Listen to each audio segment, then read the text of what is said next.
Hello friends, this is Balu. You are watching Balu tech tips YouTube channel. Friends, మీరు ఈ మధ్య Google Chrome బ్రౌజర్‌ని open చేశారా? ఓపెన్ చేస్తే ఇది నోటీస్ చేసే ఉంటారు. చూడండి, ఇక్కడ డిఫాల్ట్ సెర్చ్ ఇంజిన్ అనేది మనం గూగుల్ పెట్టుకుని చాలామంది ఉంటారు.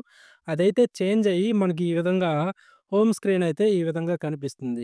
ఇక్కడ ఇదేంటంటే చూడండి, మనం డిఫాల్ట్ సెర్చ్ ఇంజిన్ గూగుల్ పెట్టుంటే అది యాహూ కింద గానీ, లేదంటే సెక్యూర్ సెర్చ్ గానీ, బింగ్ గానీ ఏదో ఒకటి చేంజ్ అయిపోవడం అయితే జరిగింది.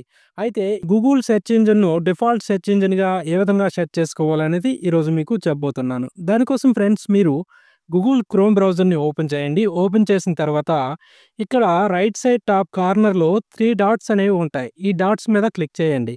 క్లిక్ చేస్తే ఇక్కడ లాస్ట్‌లో సెట్టింగ్స్ అని ఉంటుంది. ఈ సెట్టింగ్స్ పైనైతే క్లిక్ చేయండి. క్లిక్ చేస్తే ఇక్కడ మీకు సెట్టింగ్స్ అన్నీ కనిపిస్తాయి. అందులో సెర్చ్ ఇంజిన్ అని ఉంటుంది. చూడండి, సెర్చ్ ఇంజిన్.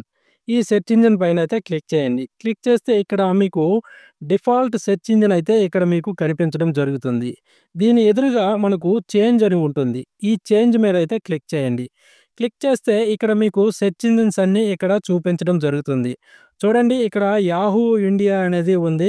దీన్నైతే చూడండి, మనకు బింగ్ కావాలంటే బింగు, డక్ డక్ గో కావాలంటే డక్ డక్ గో, యాండెక్స్ కావాలంటే యాండెక్స్ గో, లేదంటే గూగుల్ కావాలంటే గూగుల్. నేనైతే గూగుల్ అనేది సెలెక్ట్ చేస్తున్నాను.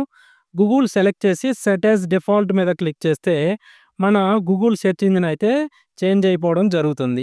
ఇప్పుడు చూడండి, వేరే ట్యాబ్ ఓపెన్ చేస్తే మనకి ఇక్కడ డిఫాల్ట్ సెర్చ్ ఇంజిన్ అనేది చేంజ్ అయిపోయి హోమ్ పేజ్ అనేది గూగుల్ అని చూపించి ఈ విధంగా మనకు హోమ్ పేజ్ అయితే రావడం జరుగుతుంది.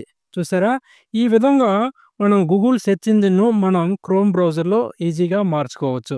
ఓకేనా ఫ్రెండ్స్? ఈ వీడియో మీకు నచ్చినట్లయితే లైక్ చేయండి. మీ ఫ్రెండ్స్ అండ్ ఫ్యామిలీతో షేర్ చేయండి. మరిన్ని లేటెస్ట్ అప్డేట్స్ కొరకు నా ఛానల్‌ని సబ్స్క్రైబ్ చేయడం మర్చిపోకండి. Thank you for watching. జై హింద్.